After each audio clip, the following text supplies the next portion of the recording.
On peut attendre.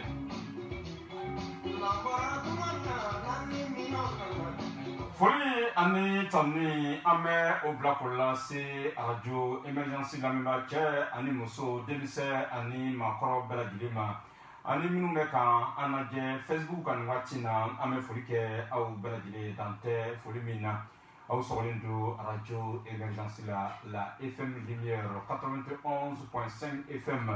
an sigiyɔrɔ bɛnnen don Bamakɔ commune 5 ma commune 5 kɛrɛnkɛrɛnnenya min ye Bako Jikɔrɔni ACI ye an sigiyɔrɔ bɛnnen don o ma aw ka jɛmukan waati sera tunkarankew ka jɛmukan an ka maliden minnu bɛ ni u ye u sigiyɔrɔ bila ka bɔ Mali kɔnɔ ka taa jamana kɔ kan ka taa fɛn ɲini na olu ka kɛnɛ o cogo waati nin ye i n'a fɔ aw bɛ a kalama cogo min na sibiri o sibiri an bɛ ɲɔgɔn sɔrɔ nin kɛnɛ in kan nɛgɛ kanɲɛ 19 sanga 30 ka taa bila nɛgɛ kanɲɛ 20 o kɛlen ka sanga 30 sɔrɔ bi an kɛn bɛ ka maa dɔ bisimila bi yɛrɛ baara taabolo filɛ nɛgɛ karafejuru o bɛ Sirili Kofi bolo kuma bara bɛ Kɔrɔjo Kulubali bolo an ka maa wele Abdulayi Ba ale bɛ an bolo kɔrɔ i b'a ye k'a fɔ maliden don nka ala ye a sigiyɔrɔ bɛɛ n'i ma fili Faransi jamana ma o kumana fɛ a bɛ Mali kɔnɔ nin waati na sɔɔni an bɛna kuma d'a ma ka d'a kan a bɛ an kɛrɛfɛ ka ban a ye studio sɔrɔ sɔɔni an bɛ kuma di a ma baaraw bɛɛ lajɛlen bɛ ka kɔlɔsi nin waati na Abdou ko an ka directeur de programme fo ka taa fara an ka directrice kan Gisèle Danbele o kumana an bɛ bɛɛ fo ka bɛɛ waleɲuman dɔn Mali kɔnɔ ani Mali kɔ kan an tɛ a ko bila dagorinda la o tuma an bɛ a lajɛ an ka maa wele an bɛ kuma di a ma a ka maaw fo ɲininkali caman bɛ an bolo kɔrɔ yan bi an bɛna kuma fɛn minnu kan olu dɔ filɛ an ka maa wele ni o de ye Abdulayi Ba ye a bɛ a fɔ an ye a taara i ka dɔn ka fɔ tunga ta i ka dɔn ka fɔ a k'i da don a la a yɛrɛ ye yen sɔrɔ cogo min na ani a ye wulikajɔ minnu kɛ yen fo ka taa fara a ye gɔlɛya minnu sɔrɔ yen a b'i da don ninnu bɛɛ lajɛlen la ani maliden minnu bɛ yen nɔ ni u bɛ Faransi jamana kɔnɔ olu i ka dɔn ka fɔ gɛlɛya min bɛ olu dala nin waati na o yɔrɔ kumabaw an bɛ an nadon o la fo ka taa ɲɛsin an ka tungarankew ka tɔnba min bɛ Mali kɔnɔ bi ni a tɔgɔ ye ko Haut Conseil des Maliens de l'extérieur o kumana fɛ olu ka bureau ka mandat banna o kuma ale ye tungaranke ale hakilinata ye jumɛn ye ka ɲɛsin o ma hali ni y'a sɔrɔ ko k'a fɔ ko coronavirus bana de y'a to ni bureau ni a mɛ renouveler o kuma Abdulayi Ba a hakilina ye min ye a bi aw da an tulo kan o la fo ka taa fara min ye an ka jamana yɛrɛ taabolo bɛ cogo min na camancɛla fanga o bɛ cogo min na min ye tungarankew ye o hakilinata ye min ye a b'o da an tulo kan fo ka taa fara CNT n'o ye jɛkuluba ye ni a bɛna sigi ka transition ka kow jateminɛ a ka ja ka baaraw ni ka olu dantigɛ an da don nin bɛɛ lajɛlen la ka taa fara Mali sécurité n'o ye lakana koɲɛw ye an da bɛ don nin bɛɛ la bi ni waati min an tigɛ ma o kumana fɛ Abdulayi Ba mi a bisimila Abdulayi Ba salamu alaikum. Alaikum salam. Kɔri baasi tɛ yen. Baasi tɛ yen n bɛ Ala fo ka Ala waleɲuman dɔn. An b'aw yɛrɛ fana fo. A diyara an ye. Layi Kulubali. An ba i ba a ba o kuma an y'i wele an ka kɛnɛ kɔnɔ i y'an ka wele jaabi a ka d'an ye i k'a fɔ an ye jɔn yɛrɛ de ye Abdulayi Ba ye. D'accord a ka wele a diyara n ye kosɛbɛ a bonyana ma. N b'aw fo ka waleɲuman dɔn. Donc Abdulayi Ba comme i y'a fɔ cogoya min na ka yirali kɔnɔna la ne bangera année 70 kɔnɔna la Bamako yan nɔ mais n fakɛ ka baara sababu la an ye Mali dugu caman yala donc kana laban Bamako yan nɔ ka baara kun fɔlɔw kɛ Bamako yan nɔ ani Segu parce que Ala fana ye garijɛgɛ kun kɛ radio so baara ye yan nɔ n bɛ baara kɛ réseau de communication Kayira kɔnɔna la Radio Kayira réseau de communication Kayira o radio kun bɛ yɔrɔ yɔrɔ la an bɛ tagama ka taa olu soit ka taa minɛn kuraw d'u ma ou bien k'u réparer n'u bɛ panne na donc j'étais le responsable technique du réseau de communication Kayira donc Ala nana n'a ka latigɛw ye 1999 donc gɛlɛya dɔw yera baaraw taabolo la yan nɔ radio kɔnɔna la donc an y'a yɛrɛ ɲini ka tagama donc ne ka tagama kɔnɔna la n sigiyɔrɔ fɔlɔ bɛnna Bruxelles ma parce que ani minnu baara kɛ ɲɔgɔn fɛ Kayira kɔnɔ caman tun bɛ Belgique dugu dɔw la Bruxelles kɛrɛnkɛrɛnnen na donc gɛlɛya dɔw kelen k'an sɔrɔ donc n y'a yir'u la ko bon sisan ne to yɔrɔ tɛ baara yɔrɔ nin ye donc olu bɛ se ka n dɛmɛ cogoya min na donc olu ye dɛmɛ dɔ ma ka ni Bruxelles donc comme n'i ye tunga jateminɛ maliyɛn fanba a bɛ comment dire français de donc mɔgɔ min bɛ Kayira togo dɔn Kayira ye association radio ye mɔgɔ si kelen ta tɛ donc Kayira créera cogoya min na fana mouvement démocratique mɔgɔ dɔw ani a ye mɔgɔ dɔw de fara ɲɔgɔn kan ka créer donc militantisme kanu kama toujours donc ne y'a ɲini ka gɛrɛ maliyɛn fanba bɛ jamana min na n'o ye France ye pour que maliyɛnw ka hakɛw bɛ se ka sabati cogoya min na ne bɛ dɔnniya min dɔn association ko kɔnɔna la n bɛ se ka kɛ sababu cogo di ka dɔw fana dɛmɛ donc hukumu kɔnɔna la an sera France an taara sigi yen nɔ donc sigi in kɔni n'i ko ko i bɔra fa jamana kɔnɔ ko caman bɛ yen nɔ a ma nɔgɔn k'a fɔ ko caman bɛ yen nɔ a ma nɔgɔn donc an selen France yen nɔ siyɔrɔ ko problème bɛ yen parce que i bɛ na ka taa ani i bɛ na ka n'i sigi parce que yanni ne ka yɛlɛma yen nɔ tuma caman ala tun bɛ n gardé voyage la n bɛ taa jamana ninnu na mais seulement n'i bɛ taa taa ni ka segin na jatigi ka ca nka n'i taara ko bɛ t'i sigi n'i ye maa min wele u b'a fɔ ko bon ko place t'ale ka so nka k'a sababu ye an gɛrɛla an balima minnu bɛ si foyer la ne yɛrɛ somɔgɔ caman ye maraka ye donc olu bɛ Sénégal marakaw ye donc n gɛrɛla olu la olu ye dayɔrɔ dɔ di yan couloir kɔnɔna dɔ la lipoponi dɔ sanfɛ donc ni bɛɛ ma da 2 heures du matin i tɛ se ka sunɔgɔ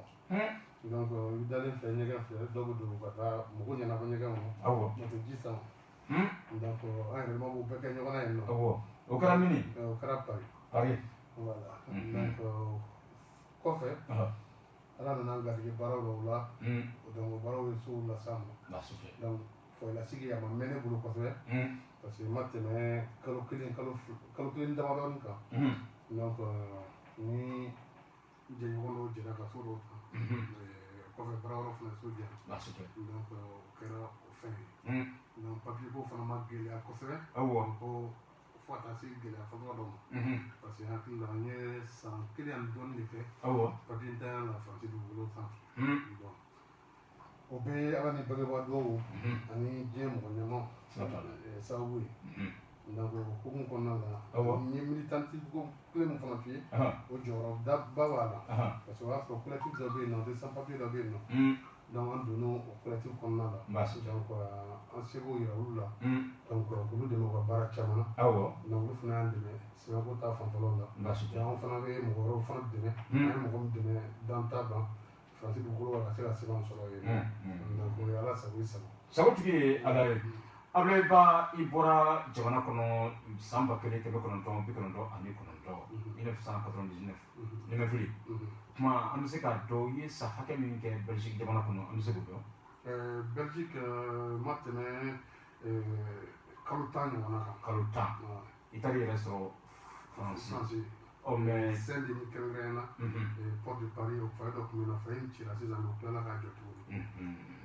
donc i bɛ Faransi ka bi o waati fɔ sisan ka bi o waati fɔ sisan o b'a yira k'a fɔ ko maliyɛnw ka taabolo gɛlɛya min b'u da la e b'u dɔn kosɛbɛ a bɛ dɔɔni dɔn a la i bɛ se k'a fɔ an ye ko Mali tunkaranke minnu bɛ Faransi u bɛ gɛlɛya min kɔnɔ gɛlɛya ni min ni gɛlɛya min parce que a bɛ maa caman ɲɛna ko Faransi i ka dɔn ka fɔ arijinɛ den ye a bɛ maa caman ɲɛna ko Europe jamana ninnu ye arijinɛw den ye ko n'i bɔra yan ka ban waritigiya kɔni o la kɛra yala gɛlɛya bɛ Mali tunkarankew kan ye wa a gɛlɛyaba bɛ Mali tunkarankew kan i n'a fɔ sɛbɛnko ni n ko sɛbɛnko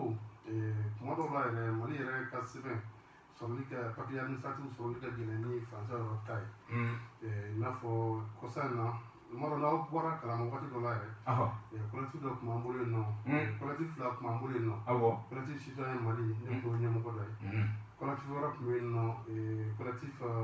main propre donc o collectif main propre o olu ye a ŋaniya ka consulat occupé donc occupation na anw fana farala u kan en tant que collectif citoyen donc bɛɛ seko ni damayira kɛra fɛn min ye mais wagati y'a sɔrɔ maliyɛn caman ka sigi sɛbɛn a tun bɛ ka tiɲɛ ka sababu kɛ parce que passeport ni n'a nɔrɔla ɲɔgɔn na donc san kelen kelen bɛ k'i bolo mais e bɛ nina ɲini i tɛ nina sɔrɔ i dun tɛ se ka yen sigi sɛbɛn sɔrɔ i ka passeport fana tɛ à jour. O nina ko in yɛrɛ o kɛn bɛ kungo ye kosɛbɛ Faransi jamana kɔnɔ ka taa ka nin waati laban ninnu na an b'a ye mouvement dɔ bɛ wuli ka mankan ci u taara ambassade yɛrɛ fa hali a bɛ mɛn donc i bɛ se ka fɔ an ye carte nina sɔrɔli yɛrɛ a bɛ cogo jumɛn na Faransikaw fɛ yen. Carte nina sɔrɔli Faransi yen nɔ baara bɛɛ don. Parce que a tɛ dilan yen nɔ a bɛ dilan Bamakɔ yan de donc o kɛra sababu ye ka mɔgɔ caman mago sa dɔw ka furu tiɲɛna dɔw ka baaraw tiɲɛna parce que ni baara t'i bolo Faransi papier ko ka gɛlɛn n'a siyɔrɔ ko ye a ka gɛlɛn n'a baara ko ye mais ni papier t'i bolo kaban dɔrɔn i mago bɛɛ de bɛ sa donc n'i mago sara yen nɔ i somɔgɔ minnu bɛ yan nɔ olu fana mago bɛ sa parce que hakili la tungaden ka dɔgɔ mun tɛ mɔgɔ 5 ɲɔgɔnna balo tile kɔnɔ Mali la yan nɔ. Donc ni baara min t'i bolo o mɔgɔ 5 olu ka musaka e b'o ɲɛnabɔ cogo di ni kalo sara yɔrɔ o ka gɛlɛn dɛ donc papier ko in kɛra ɲagataba de ye parce que hali Bamakɔ yan nɔ n k'a bɛ dilan yan de donc mɔgɔw kɛlɛ min kɛra i n'a fɔ n da se occupation fɔlɔ min kɛra collectif main propre ni collectif citoyen fɛ ni maliyɛn fɛn fɛn bɛ Faransi yen nɔ donc n ka foli b'a ɲɛmɔgɔ dɔw ye yɛrɛ hakili dɔw bɛ vacances yan i n'a fɔ Tapa Conte hakili ale bɛ Faransi mais Musa Bajɛ Dunbiya ale tun ye o wulikajɔ kolo cɛ gɛlɛn dɔ ye donc u ye consulat occupé o kɔfɛ autorités y'u wasa don ka organisation kura don consulat kɔnɔna la donc ka accueil uniforme bɛɛ changer donc ka visibilité di fɛn caman ma ka faamuyali di mɔgɔ caman mais toujours est-il que mɔgɔ ka carte ɲinina ko sababu la mɔgɔ bɛ bloqué yan nɔ parce que fɛn dɔw fana bɛ yen nɔ mɔgɔ ni n'i kɔnɔna fili la i bɛ fɛɛrɛ fasala bɛɛ de ɲini ka bɔ fɛɛrɛ in kɔnɔna la donc an somɔgɔ caman bɛ yen nɔ i bɛ taa sɔrɔ avec fɔlɔ kɛtɔla yan nɔ u ye erreur kɛra administration fɛ u tɔgɔ la ou bien u si la ou bien u jamu na donc n'i taara yen nɔ n'i ka sɛbɛn yɛrɛ a ko passeport fɛnɛ la u tila k'a dama problème ni fɛnw ye parce que tɔgɔ tɛ kɛ kelen ye donc o correction ko Paris yen nɔ tɛ ɲɛnabɔ o ɲɛnabɔ Bamakɔ yan de donc n'o papier bilala ka na correction o ka gɛlɛn donc dɔw fana bɛ yen olu ye comment dirais je dɔ b'u si la donc pour que ka se ka tubabu ka sɛbɛn sɔrɔ ka to k'u ka avantage dɔw sɔrɔ donc ka tila tuguni ka taa o ye arabe fɔlɔ kɛ Yamani si dɔ ye u selen yen nɔ u taara filanan fana kɛ tuguni donc ka papier kuraw labɔ n'o fɛnw ye donc o bɛɛ fana correction ko ɲɛ ma se ka sɔrɔ si la fɔlɔ donc o kɛ sababu ye caman mago bɛ sa baara bɛ tiɲɛ siyɔrɔko bɛ tiɲɛ dumuniko bɛ tiɲɛ donc o gɛlɛyaw bɛ yen nɔ donc o don na i da tɛ fɛn dɔ ma ko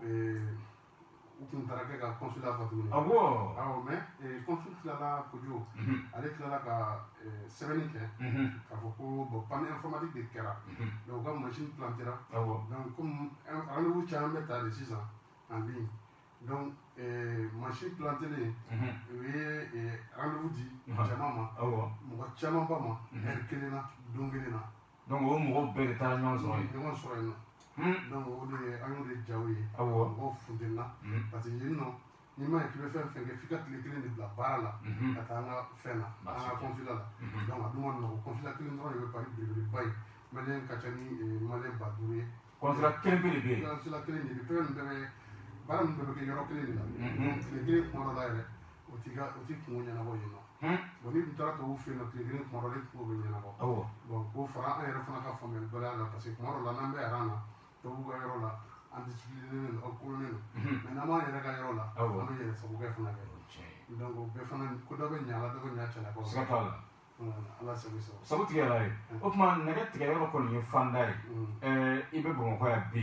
malidenw tulo b'i la jamana ɲɛmaaw tulo b'i la ministre min ye sini don min ye malidenw ka minnu bɛ tunga fɛ olu ka kɔɲɔw ma o tulo bɛ i la mun b'i fɛ ka fɔ u ɲɛna ka sanga ni carte ɲinina ko ye ka taa ka kuma cayara kojugu ayiwa mun komi carte n ye mun fɔ kuma dɔ la tubabu jamanaw kan ou bien jamana wɛrɛw yɛrɛ kan olu ka papiyew sɔrɔli ka nɔgɔ anw taamakɛlaw bolo ka tɛmɛ Mali ka papiye administratif kan. Mun de b'o kɛ de o kɔrɔ ye jumɛn ye? Mun b'o kɛ généralement i bɛ taa sɔrɔ mauvaise organisation ani katimina ni hali sini an ma se ka mécanisme faamu. A kuma cayara. A sɔrɔli man nɔgɔ. Machine d'enrôlement taara Paris yen nɔ mɔgɔw ye avec ni fɛnw kɛ yen nɔ. Bon tuma dɔw la i mago bɛ se ka se i ka fiche u ye centre dɔ ta fiche ta minɛ yɔrɔ min na o consulat tɛ kelen ye ani katimina ko ninnu bɛ taa ɲɛnabɔ yɔrɔ min na mais coronavirus nana ko caman fana sumaya tuguni o yɔrɔ bɛɛ tilala ka fermer pendant des mois et des mois. Donc o fana bɛɛ ye facteur dɔ ye min ye mɔgɔw sa mais yan nɔ comme carte in tɛ dilan France yen nɔ enrôlement kɛ a bɛ bila ka na yan nɔ n'u bɛ se ka nina ko in correction ko fɛn ko ka bila an ka consulaw bɛɛ kɔnɔna la donc ka décentraliser i n'a fɔ carte consulaire bɛ dilan cogoya min na nina ko in fana ka kɛ o cogoya kelen na. Comme a ka bila ka taa bɛ se ka lié ɲɔgɔn na bɔlɔlɔ sanfɛ. O le kɛ a ko ka ɲɛnabɔ Bamakɔ yan. Bamakɔ yan dɔrɔn. A bɛɛ ka ɲɛnabɔ. Dɔ ka ɲɛnabɔ yan mais dɔ ka ɲɛnabɔ minnu bɛ consulat ba minnu maliyɛn ka ca yɔrɔ min na. N'u bɛ se ka décentraliser. Correction wo carte yɛrɛ bɔli o olu bɛɛ ka se ka ɲɛnabɔ i n'a fɔ an bɛ carte consulaire dilan cogoya min na. Bon hali passeport bɛ na fɔlɔ la passeport tun bɛ kalo kelen de ta. Bon sisan hakili la démarche dɔw kɛra depuis occupation kɛra dɔɔnin bɔr'o de la mais halisa o bɛɛ ye kungo de maliyɛn bolo mais halisa nina ani passeport min de dulonnen don ɲɔgɔn na fana donc ni nina t'i bolo i tɛ se ka passeport sɔrɔ donc o ye kungoba de ye ni passeport t'i bolo ni san kelen sɛbɛn de b'i bolo a tɛ se ka ɲɛnabɔ ni passeport t'i bolo ni ye rendez-vous sɔrɔ pour que i ka première demande kɛ a tɛ se ka ɲɛnabɔ donc toujours fɛn bɛɛ bɛ accompagner ni fɛn de ye mais n'u sera kɔni ka hakili sɔrɔ ka se ka fɛn décentraliser ka bila consulat baw la ka centralisation min bɛ Bamakɔ yan nɔ k'o alléger dɔɔnin donc parce que ravec bɛ ka kɛ yen nɔ donc o bɛ ka kɛ cogoya min na pour que nina in fana tɛ se ka dilan yen nɔ donc u ka n'u bɛ se k'o lajɛ techniquement correction ko nin n'u bɛ se k'o fɛn parce que an ka denmisɛnnin caman bɛ yen nɔ minnu ye siw falen et tout ça mais a caman tuma dɔw la dɔw ko k'u ye mineur ye k'a sɔrɔ u tɛ mineur ye c'est minnu si ma san 18 sɔrɔ donc o la o fana bɛna o bɛɛ gɛlɛya ye o bɛɛ bɛna ni gɛlɛya dɔw ye démarche kɔnɔ a hakili la ministre wo comment dirais-je France consulat parce que hakili la peut-être u bɛna émission dessus Mali jigi page sanfɛ donc u ka se ka fɛɛrɛ sɔrɔ o correction bɛ se ka fɛn cogoya min na parce que ni mɔgɔ kelen mago sara mɔgɔ 10 de mago bɛ sa Bamakɔ. O ye tiɲɛ ye siga t'a la maa kelen mago ma sa maa 10 mago bɛ sa Bamakɔ yan ka d'a kan tunkarankew aw jɔyɔrɔ ka bon aw bɛ miliyari caman na don faso kɔnɔ sa kɔnɔ o tuma na aw tɛ maa deli ye n'an bɔra katimina ko kɔnɔ an b'an ladon Haut Conseil des Maliens de l'extérieur a ko ɲɛw o kɔnɔna na n'i ko Haut Conseil malien de l'extérieur i ko maliden minnu bɛ jamana kɔ kan olu ka tɔnba min ni a ɲɛmaayaso a bɛ Bamakɔ yan n'a ɲɛmaa yɛrɛ a bɛ u seda ye olu ka mandat banna a bɛ waati bɔ bi nka o bɛɛ la u bɛ wulikajɔ la malidenw minnu bɛ jamana kɔ kan u tɔgɔ la u ye conférence yɛrɛ kɛ ka jira k'a fɔ ko n'i y'a ye u ka mandat banna ka mɛn ka sɔrɔ u mɛ bureau u mɛ a yɛlɛma ko a kun tɛ dɔwɛrɛ ko coronavirus bana min bɛ an ka jamana kɔnɔna na ko a kun y'o ye wa coronavirus bana bɛ diɲɛ yɛrɛ fan caman fɛ bi ko a kun de ye o ye e yɛrɛ hakilina ye jumɛn ye o koɲɛ na Haut Conseil des Maliens de l'extérieur. Bon, normalement an bɛ mun kalama depuis mois d'août passé là normalement bureau kan ka renouveler mais o waati bɛ kɛ waati min na ɲɛna o b'a sɔrɔ frontière datugulen don donc kun kan ka se ka convention dɔ kɛ pour que ka se ka fɔ kɛ bureau bɛ yɛlɛma hokumu min kɔnɔna la mais bon hakili la o conseil des Maliens de l'extérieur kelen fana tɛ surtout yɔrɔ fana bɛ yen i n'a fɔ le haut conseil des collectivités ani conseil social et économique olu si ma se k'u ka renouvellement kɛ parce que olu fana ka démembrement bɛ jamana wɛrɛ la ou bien dɔw tunkarankew jɔyɔrɔ bɛ dɔw kɔnɔna la donc n'i y'a mɛn k'i bɛ baara kɛ ka ɲɛ o b'a sɔrɔ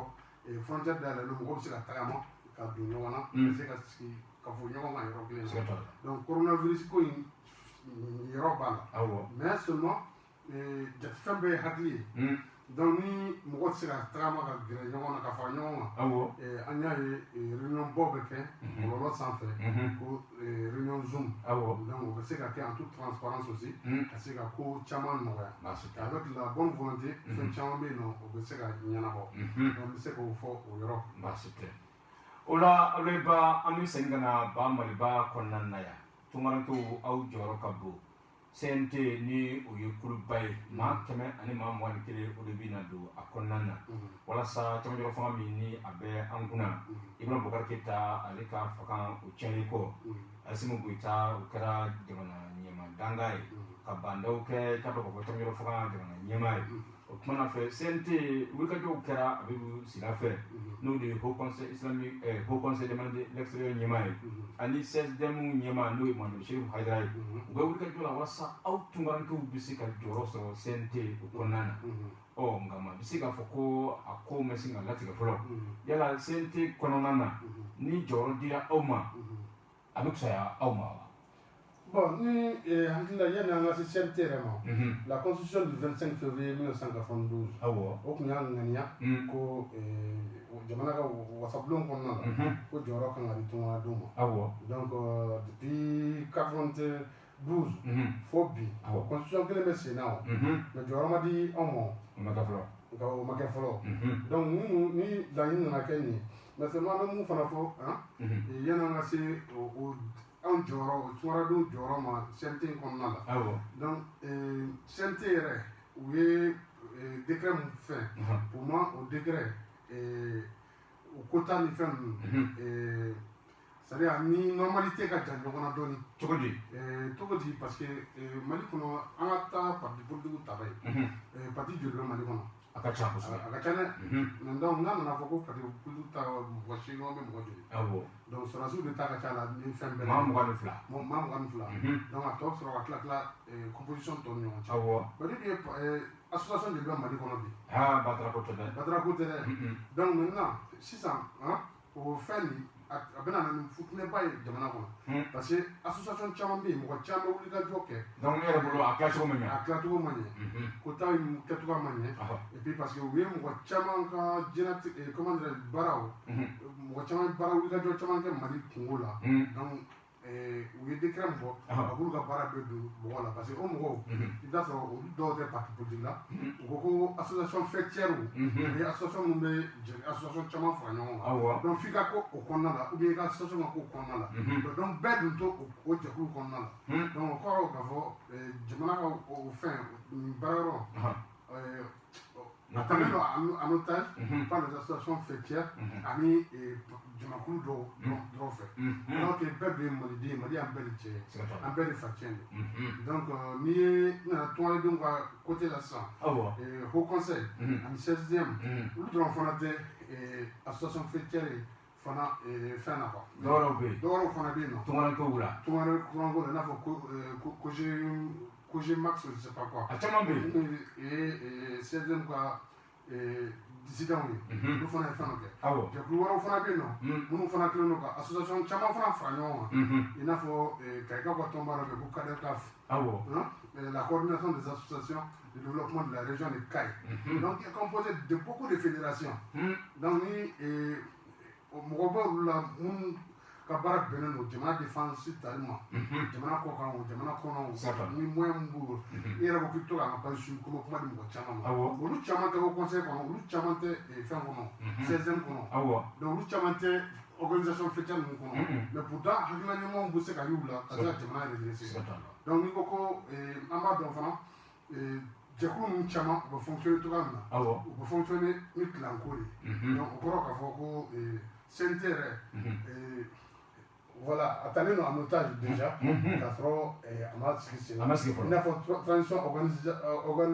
disons organe tɔw parce que transition yɛrɛ a sigira a bɛ marché nkalon quoi awɔ a bɛ ka marché nkalon quoi o ne hakilinata ye parce que a sigicogo ka fɔ a sigicogo ma ɲɛ kɛ a sigicogo ma ɲɛ parce que an ka constitution du 25 février kɔnɔna la vice président t'a kɔnɔ o t'a kɔnɔ vice-président t'a kɔnɔ donc est-ce que u bɛ ka baara kɛ n'o de ye ou bien chacun u bɛ ka baara kɛ n'o de ye Ni mo n'a ni fɔra bɛ ka baara kɛ ni charte de fana ye jamakulu dɔ de fana bɔra o ka IBK ka fanga kɛlɛ fɔlɔ olu ka sɔrɔ ka kɛlɛ lase so awɔ n'o ye M5 RFP n'o ye M5 RFP mais olu ye charte in contesté o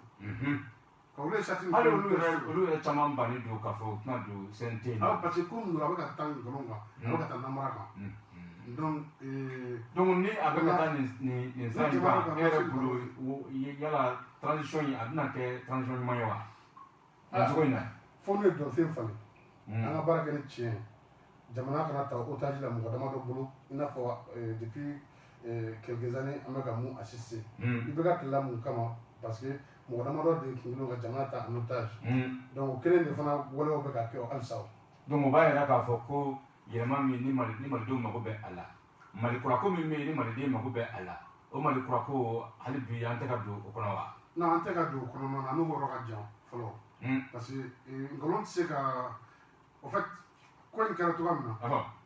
mɔgɔninfin de falenna jamana ɲɛfɛ mɔgɔw de falenna mɔgɔw de falenna ko taabolo ma falen système ma falen tubabuw b'u wele ko système o ma falen hali an kun bɛ CNT ko min na a fɔra ko le vice président est chargé des questions sécuritaires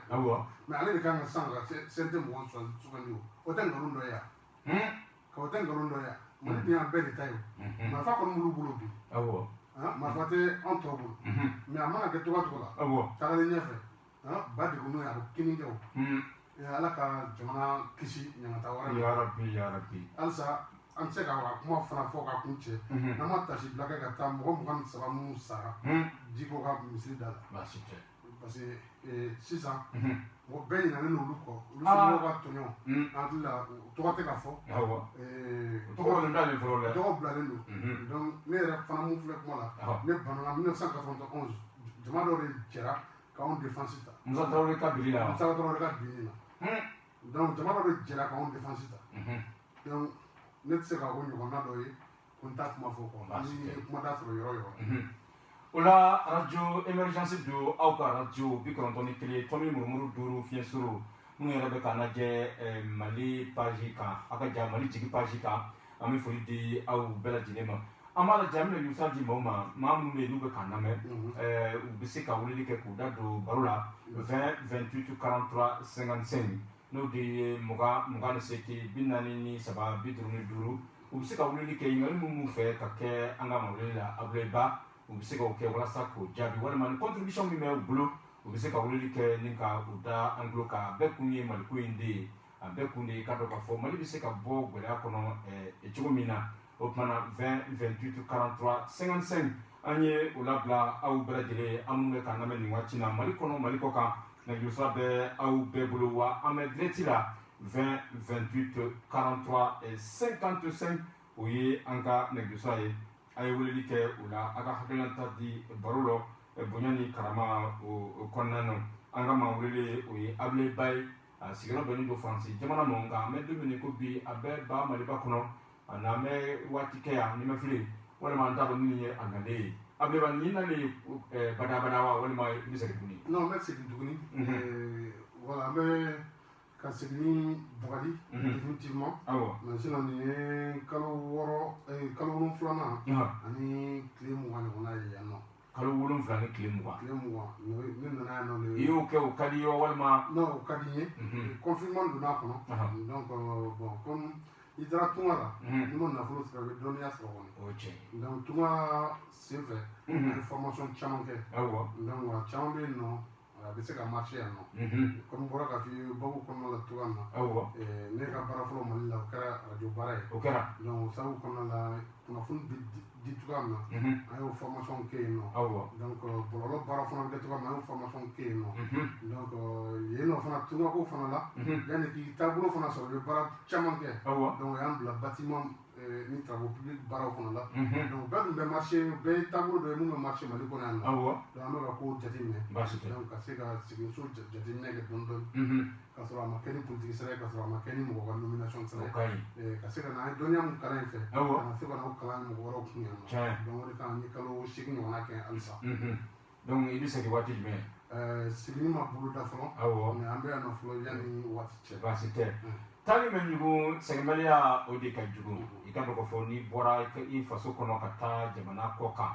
o tumana n'i taara n'i ye dɔnniya sɔrɔ ka musakaw sɔrɔ i ka fɛɛrɛ bɛɛ kɛ ka segin ka na i faso kɔnɔ walasa ka na i ka dɔnniyaw wa n'i ka musakaw k'o kɛ ka i ka faso ni ka o baara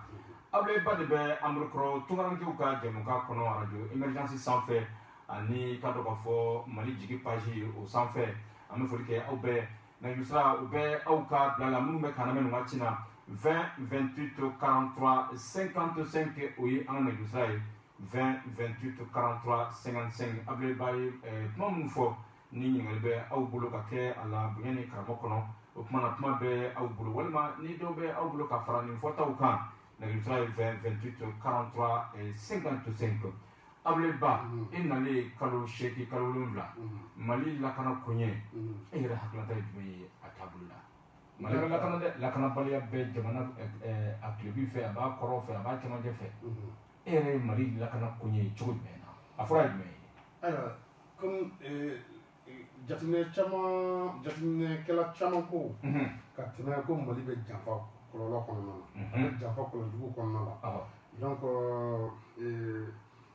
toujours ne tɛ se ka kuma an ye mun kɛ tunga la Mali ye n'an da don o la dɔɔni parce que an ye manifestation caman kɛ ka Mali défense ta kɔrɔnfɛ kɛlɛ ka fɛn caman bɛ yen nɔ ka dénoncer camancɛla la fulaw ko u tun ye nkalon dɔ fana ɲagami ko fulaw ni dɔgɔnɔw bɛ ɲɔgɔn na olu bɛɛ dénoncer o ye nkalon ye kɛ fula ni dɔgɔnɔw u tɛ se ka fa ci ɲɔgɔn na o dɔgɔnɔw bɛ communiquer ni filakan de dɔgɔnɔw bɛɛ tɛ ɲɔgɔn ka kan mɛn ni filakan tɛ o donc olu bɛ ɲɔgɔn kan sigi la a ka ca ni depuis Mali bɛ Mali la i bɛ tubabuw mana olu bɛ sigi la ɲɔgɔn fɛ an delila ka ne ko marifa ta ɲɔgɔn kan ma donc a bɛ san ba u bɔ an bɛ Mali la caman kɛ Mali jigi kan a fɛn na kuma di minnu bɛ yen nɔ sigiyɔrɔ la yen nɔ minnu yɛrɛ dɔw bɛ yen nɔ n'u kɛlen don ka ministre autodéfense créer ni marifa b'u bolo an sera k'u sɔrɔ téléphone na k'u ɲininka mɔgɔ si ma se k'a fɔ ko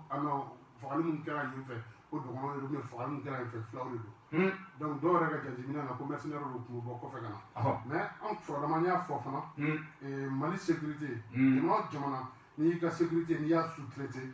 Mali bɛ dingɛ min kɔnɔ lakanabaliya la an bɛ k'o dingɛ ɲɔgɔnna de kɔnɔ parce que sécurité ye fɛn min ye a man ka sous-traité mɔgɔ wɛrɛw ma donc u bɛ n'a hakili jigin mun na u bɛ tasibila kɛ ka taa se o groupe mɔgɔw ma o association mɔgɔw ma n'o ye collectif des Maliens de France pour la paix, Alliance patriotique pour la souveraineté du Mali, APSM, on est une association créée. Donc, une dynamique unitaire panafricaine. Donc, moi, tiens, manifestation kɛ ka mɔgɔw hakili lajigin ko tubabu minnu bɛ an fɛ yan nɔ n'u kɛlen don k'a fɔ k'olu nalen don an dɛmɛ an dɛmɛbagaw tɛ u mana an dɛmɛ na bi u mana dɛmɛ na donc e yɛrɛ bolo tubabu ninnu bɛ yan mun kama olu ka nafa dɔ de kama parce que olu fɛ yen nɔ population kɔrɔla denw tɛ ka bange kosɛbɛ tuguni ressources tɛ yen nɔ donc anw dun fɛ yan nɔ fɛn bɛɛ bɛ ɲɛ yan donc dugukolo kura ɲini don colonisation faamu fasuguya dɔ don mais pour que u ka se k'u ka laɲiniw la sabati o fɛ k'u ka yan kɛ kaw u ka yan kɛ tasuma ye donc ni yan kɛra tasuma ye u ka laɲiniw bɛ sabati dɔɔni dɔɔni ni yan kɛra tasuma ka se niveau dɔ la an na fɔ ko n'an ta ye ninnu ci la filɛ ten sa wa donc a dabɔ kun de y'o ye o fɛɛrɛ jugu de tigɛlen don farafinna dugu caman kama maliden caman tɛ ninnu koyi o fɛɛrɛ jugu dun de tigɛlen don farafinna dugu caman kama Mali kelen tɛ o mais n'a ma ɲɛ k'u bɛ yan fana donc sisan u bɛ obligé de u nana nakan min kan u ko o baara kɛ u taali dɔrɔn fana tɛ k'u gɛn ka taa ten tɔ o tɛ solution o tɛ se ka kɛ o dɔrɔn tɛ se ka kɛ solution ye mais u nana nakan min kan fo u ka wajibiya de o baara o ka kɛ ko maa dɔ bɛ an nɔfɛ an b'o tigi ta nɛgɛjurusira fɛ 20 28 43 55 ale taara maa dɔ a bɛ segin ka na nɛgɛjurusira bɛ aw ka bila la ka di minnu ye k'u da don baro la bonya ni karama kɔnɔ an ka nɛgɛjurusira ye 20 28 43 55 dɔ bɛ an nɔfɛ an su ale ka nɛgɛjuru tigɛra maa dɔ a bɛ segin ka na 20 28 43 55 mugan ni seegin 43 55 20 28 43 55 radio émergence tungana ke ka kene ableba be ambulo andabe ka do fen chamana awere ka yita e fe jwenye bugane krano kono absika wulili ke 20 28 43 55 mami ngana yutikela mado absika na kene kono ableba halibi kuma bibulu dan muna ka mun fo janfa ju do de tikele no ya mali du na flo kama ani togo re fi no fote du no mun marché ga nyon donc population korola demolo fanga do ya awo ye makoro ka chali demseni anu fe no demseni ka chali makoro ya donc hukum konna la fu fana ka territoire wara do so aw ko mun reconquête ni fere jugu donc ni amo fere jugu do de tegeli kono tanto sira e se ga fam tuuri mo ti jamana kan je san salen mo jurbe aga chane bayirigate wuri tumo kubna siège ke ko maso comment dire ministre mo jurbe bayirigate barkan mo jurbe bayirigate aga chapo so mo kla kana ni opération ko takuba o fana o mo jurbe bayirigate aga cha le fa ibade mo gara malla kara mi ngatra mo région la o bo kara ulu si ngatori bien que la donc beka mi ati la jabo yorona drone bulu de bulu ako gese dabe ajukoro da to drone bulu de bulu avion fa na psika jetine ka boy ito ka bakulu la ka almisili o be bulu de bulu ngo bela bi malu be ka ke amo kan kuturu ta chitori ama du kuturu ta jentori ningoyi aya frabu ka o makka ko sani o kar ko sani la donc be se ka togodi lu to no a quelques kilomètres farabugu te ñono segu marala ñono angorange oni bamako ala ko betse bamako ya ala kan fi ala ka jema ala ka ki wala batanda na ya rabbi mais seulement femme de malendin be ka ya dila jarabo wallahi que ya dila jarabo voilà basité donc comme ça na to ko il faut prendre le taureau par le corne donc ça na fo kambe broche na ga bino ou bien katani solution yi tuguni bari solution wala de mari singa crise kono la tuguni bari ka ko mamun doron ka bla donc solution nyama may ko basité ola minye negusra e halibi obe mauka bla negusra bla mama do kolon malanga mon bisika laje halibi 20 28 43 55 muga de seki binanini saba bituru ani duru tungandu ko kenetu radio emergence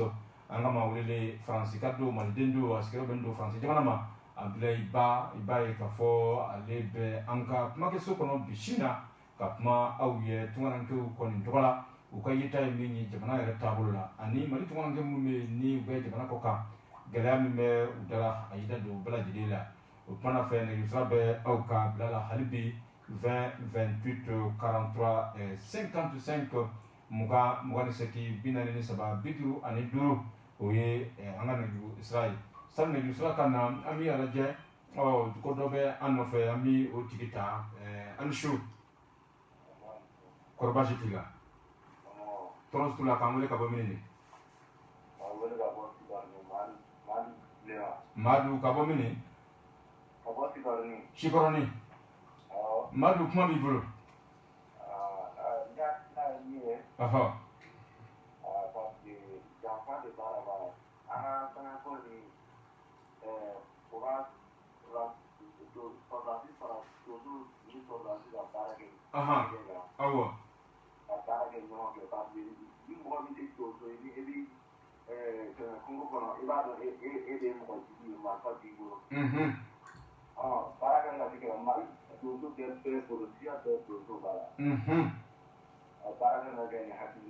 awo awo mbasi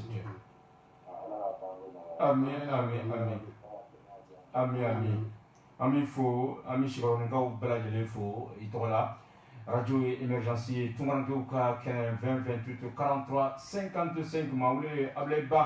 ableba kabo kenyaba marala ngame do min ko bi abe France jamana konana anale do ba mali ba kono kalu wolon flan wana abe mali kono ya afeta minye ay abrosa ko chama na me matina radio emergency fiensra fe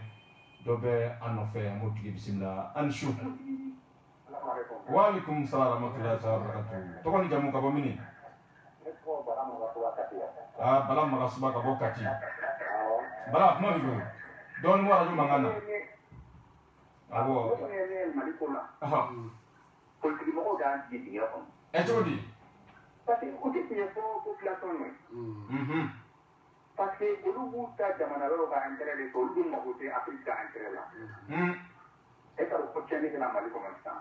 Tiɲɛni kɛra dɛ k'a daminɛ 2012 la ka na bila sisan na. Hali ni e mɔgɔ min tɛ maliyɛn ye i b'a dɔn ko an tiɲɛna baara ti nafolo ti n'u bɛ ka tiɲɛ dugu bɛ ka ci caa ye na sisan. Walayi dugu caman cira dɛ. Ni se tɛ bɛ yen hali politique mɔgɔ tɔgɔ tɛ fɔ Mali. Mɔgɔ ka sira tɛ mɔgɔ la n'a yɛrɛ. Donc e yɛrɛ bolo politique mɔgɔw de jamana yɛrɛ ca. Se tɛ ne tɛ ala ye dingɛ se ka politique don a kɔnɔ.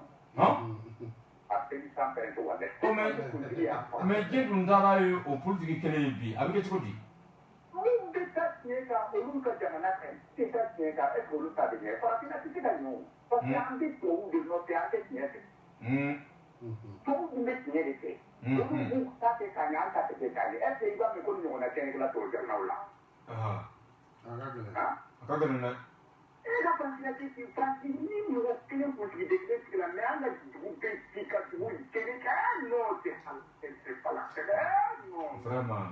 Mais ni ala ye tile Mamadu y'a ka ciden ye mɔgɔ bɛ k'an ka jamana in suru yala ni ala ye hɛrɛ kɛ ye o b'a sɔrɔ fo ni ma maliden mɔgɔ kelen tɔɲɔ dɛ. Alahu akbar. An y'a yira faama ala la an ka hɛrɛ bɛ yɔrɔ o yɔrɔ ala ka nati faama n'an ka hɛrɛ b'i bolo ala ka d'i ma n'an ka hɛrɛ t'i bolo ala tɛ ɲɛ fila jigin fɛn fila kari. Ne bɛ kuma la maliyɛnw sɛgɛnna trop. An sɛgɛnna dɛ. ala ka jamana wɛrɛ mɔgɔ ɲini kana kɛ ka Mali o ka fɛn ta de kama. Alahu akbar. An b'i fo. I taara dɔgɔtɔrɔso kɔnɔ c'est plus clean. N'i sera baarakɛdala k'i baara kɛ sɔrɔ n'i ma wari sara e fo yɛrɛ ka ɲi. A ka gɛlɛn. I ka waati mɔgɔ tɛ sigi miliyɔn kelen ni kɔ fara pour que ka baara kɛ i bɛ don o mɔgɔ minnu fana bɛ don u b'u somɔgɔw don olu tɛ baara dɔn. Est ce que jamana bɛ ɲɛ in na. A ka gɛlɛn. Est ce que an ka sabali sa ni tiɲɛ yɛrɛ de mana yɔrɔ o yɔrɔ ala subahana taala bɛ a ye dugukolo halaki ko min na o k'o de filɛ nin ye.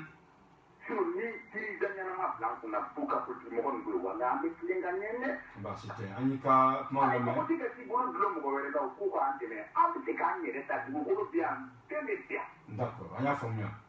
Merci bonne. Merci an bɛ Katikaw bɛɛ lajɛlen fo Katikaw bɛ radio in lamɛn kosɛbɛ. Maa minnu sɔgɔlen bɛ radio émergence la Kati an bɛ foli di u bɛɛ lajɛlen ma dan tɛ foli la 20 28 43 55 radio émergence la FM lumière Ansu. Ka bɔ mini tɔgɔ ni jamu? Ka bɔ mini? Para Jikɔrɔni bisimila kuma b'i bolo. N'i bɔra ka kuma sisan. Non foyi fɔ ni tiɲɛ tɛ. Baasi tɛ. Walayi. Ne yɛrɛ b'a ka kuma sɔn bi la. Baasi tɛ. Awɔ. D'accord. An b'i fo. Hayidara. Ami. 20 28 43 55 5 an bɛna n kɔ kɛ nakɔkɔrɔni ko ye waati ale b'a fɛ ka bɔ dɛnɛ na nka an b'a lajɛ n'an sera ka hali maa kelen sɔrɔ ka sɔrɔ ka kuma laban di an ka maa wele ma Abulayi Ba o kumana fɛ 20 28 43 55 o ye an ka nɛgɛjuru sira ye maa laban bɛ an kɔ ani su allo an b'a ni su ka bɔ mini. Korofina. Korofina Nord wa Korofina a sud de? A Nord la i tɔgɔ ni jamu? Amadu Dolo dɔgɔnɔkɛ kuma b'i bolo. Awɔ i b'i kumakan kɔrɔta dɔɔni Amadu. Wala i tɔgɔ na. Awɔ i tɛ se bamanankan na kosɛbɛ. I b'a dɔn aw filɛ nin débat mun na. Yɔrɔ in n ye yɔrɔ minnu fɔ. Baasi tɛ. Hali bi i tɛ dɔɔni ka na parce que i kumakan an tɛ k'an mɛn kosɛbɛ. A tɛ k'a faamu. Voilà sisan a ka ɲi sisan. A dɔn alhamdulilah. O débat in daminɛ yen sisan de mais a ka fisa kosɛbɛ. Baasi tɛ. Parce que en réalité an janfara a mɛnna. An janfara jɔnni fɛ? Tubabuw fɛ. Mais i b'a dɔn en réalité janfa in a nana bi an yɛrɛ de kan parce que an bɛɛ b'a mɛn kelen kɔnɔ. Da mɔgɔ minnu kalanni an b'a fɔ minnu ma kalan da u ma kalan farafinna kama. U kalanna tubabuw de kama. Alahu akbar. Parce que i b'a dɔn kalan u b'a kalan fo ka taa fɔ k'u ka bolo ni bɛɛ fara ɲɔgɔn kan. farafinna foyi t'a kɔnɔ farafinna ka farafinna ka kunbɛ foyi t'a kɔnɔ n t'a dɔn bamanankan na n b'a fɔ cogoya min na awɔ farafinna ka kunbɛ nafa merci u b'a kalan bi fo k'a fɔ u ye diɲɛ bɛɛ kalan a bɛɛ tubabu ka kunjɔta de anw ka RTL t'a kɔnɔ awɔ ani nana ɲɛmɔgɔya la parce que u ma former anw kama awɔ former ka tubabu honoré di fo k'a fɔ k'u sara u bɛ tubabu dɔrɔn de honoré donc sisan an y'a ye sira in bɛna kɛ sira fila de donc pour que an ka bɔ nin kɔnɔ o ma nɔgɔn a ma nɔgɔn mais i bɛ adamaden bɛ se k'i yɛrɛ ta ka sɔrɔ ka sɔrɔ a ma kɛ ni mankan ye an bɛna sira kuro de créer farafinna yan nɔ n'o ye révolution africaine ye awɔ o révolution africaine a bɛ daminɛ Sénégal anw ka nin côté in na a bɛ daminɛ yan nɔ a bɛ k'a bila fo Dar es Salaam awɔ fo Kuwait a bɛ taa fo fila nɔ fo ka taa bila Afrique du Nord baasi tɛ baara ɲɔgɔn tɛ mais an bɛna ɲɛnabɔ o t'a la ni ala sɔnna parce que an jigi n'an y'an jigi kɛ ninnu a tɛna ɲɛnabɔ awɔ baasi a tɛ tɛna ɲɛnabɔ fiyewu a ɲɛnabɔ cogo ye jumɛn ye a ɲɛnabɔ cogo ye an bɛ ka nin sira mun tagama révolution africaine o révolution africaine de bɛna baara ale bɛna daminɛ dɔɔnin a ko ne bɛna baasi o de ka na a tɛ ne filɛ nin t'a la a tɛ ne bɛna yɛrɛ sɔrɔ ni ala sɔnna awɔ d'accord sinon mɔgɔ ka tigi an kana jigi k'u ye a tɛna ɲɛnabɔ awɔ olu kalanna pour l'Europe pour les occidentaux an bɛ ka studio kɛ nin na a tɛ bɔ nin na d'accord awɔ fo bɛɛ ko bɛɛ ka i b'a dɔn farafinna ko an ka république de fo bɛɛ ka kantin de kɛ awɔ an tora a tɛ ka ɲɛnabɔ an bɛna jigi kɛ fɛn o fɛn a tɛna ɲɛnabɔ donc an b'o de fɔ nin kɔnɔ na an bɛna sira kura wɛrɛ de fɔ d'accord awɔ an y'a faamuya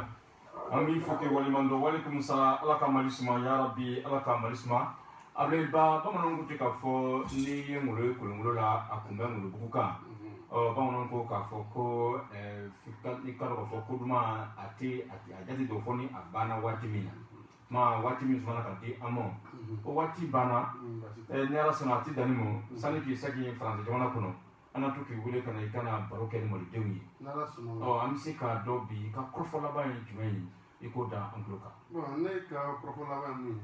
ye ti se k'o fɔ fɔlɔ fo an balimakɛ min bɔra ka kuma sisan parce que farafinna bɛɛ de problème ye problème façon kelen ye parce que tant que tubabu de ɲɛ bɛ farafinna dugu nafolo la hakili la u bɛna mun kɛ janya mɔgɔw u bɛna n'olu ye fɛɛrɛ bɛɛ la état fɛɛrɛw b'o la rébellion ko fɛɛrɛ b'o la fɛɛrɛ façon caman wɛrɛ fana b'o la mais ni farafin y'a faamuya comme quoi ni an yɛrɛ jɛna an ni kɔ n'an yɛrɛ jɛna diɲɛlatigɛ plaisir kɔ k'an fana fara ɲɔgɔn kan mɛniya ninnu ka jan olu kɔ an bɛ se ka révolution africaine créer ka se ka an ka jamana kɔ an sago ye i n'a fɔ Modibo Keyita Kwame Nkrumah Nelson Mandela Sékou Touré ninnu olu tun b'o sira de nɔfɛ an bɛ taa indépendance la waati min na mais an yɛrɛ y'a ye la confédération du Mali o cira cogoya min na entre le Sénégal le Mali o cira cogoya min na donc tubabu ka laɲini kelen kun t'o ye wa donc o ni bi cɛ Modibo nana a ye Mali kɛ cogoya min na an m'a ye wa Musa nana o kɔfɛ 68 ka na se 91 ma Mali kɛra cogoya min na an m'o fana ye wa donc sisan jamana kelen si se k'i yɛrɛ bɔ donc ni africain y'a faamuya o seul la lutte commune pour le continent o dɔrɔn de bɛ se k'an lase ɲɛfɛ o dɔrɔn de bɛ se k'an ka kɛlɛw kɛlɛtigiya di jamanadenw ma ka jamanadenw sago k'u ye n'an y'o faamu don min na hakili la jɔnjuru bɛ tigɛ o don ka ban pewu mais tant qu'an m'o faamuya an bɛ to turudu ni bari la parce que hali an bɛ transition kɔnɔ ne bolo turudu ni bari dɔ de don parce que minnu ye wulikajɔ kɛ fo ka taa se mɔgɔ 23 ka saya ma olu ka wulikajɔ a ndarakɛr'u la a minɛn'u la kɛ siratu mana k'u y'u ka baara tɔ lase yan mais kɔfɛ est ce que u jatera k'u y'a parachevé mais est ce que u jatera tuguni kaba parachevé la kɔfɛ a ma kɛ divisé pour régner wa donc sisan CNT ko in fana bɛna kɛ divisé pour régner de donc parce que tɔn kelen de bɛ vraiment u tɛna parti joli bɛ a ka ca ni 100 fila ye a ka ca kosɛbɛ association joli bɛ a ka ca ni 1000 ye donc mɔgɔ o mɔgɔ n'i tɛ parti dɔ kɔnɔ hali ni ŋaniya ka ɲi hali ni capacité b'i la hali ni popularité b'i la i tɛ don CNT in kɔnɔ donc i ka miiriya jugu ɲuman a b'a sigi kɛrɛfɛ donc ni i tɛ société civile fêtière ninnu dɔ kɔnɔ ni mɔgɔ tɛ i bolo kɔnɔ k'i tɛ k'i jukɔrɔma tinti e tɛ don CNT in kɔnɔ dɔw yɛrɛ ko numukan yɛrɛ dugu kɔnɔna la ko bon déjà, il faut que le vice-président, avec les chinois de sécurité, donc on a fait que les fin que choisir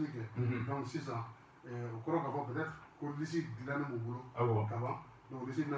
donc on va avoir un petit. Comme on peut nous dire dans mon temps, mais en réalité, on a dit on a compris. On n'est pas faux, merci beaucoup. Je vais vous la bon, on go ka fo cadre fo phénomène avec Jatido ni du global na tunabla abina fara amanda ni sema ni ala sona sigi wala ami ata wa ablay ba I wuli litna dalimo ni ala sona mo na le di mo ma ni ka ko ma kia ko so ani wuli ko kra kana to kana na to ka broke wala sa mo bi se ka ko chama fo mu to mina kada ka ye fen chama fo bi mi ni anafaka bu kuma mi fo ki walimando yanga wuli jabi ani mo la donya ka fo ka page be Facebook ka no yi mari jigi mamu me nuklo bana ni au sekata Facebook ka au ba se retro mari jigi na ye abla recherche la abe page aba eme o able baka page o abe kuna fun chamanti o page ka kuswe o kuma na fe ami be fo ka be walimando na graphique me siri ko fi bulu kuma bara korojo kulubali ma wuli le able ba kabo kenyaba cercle konano onka be France jamana kono le tunyan ka ma wele bi anga fulbe au be akambe sibiwure inshallah merci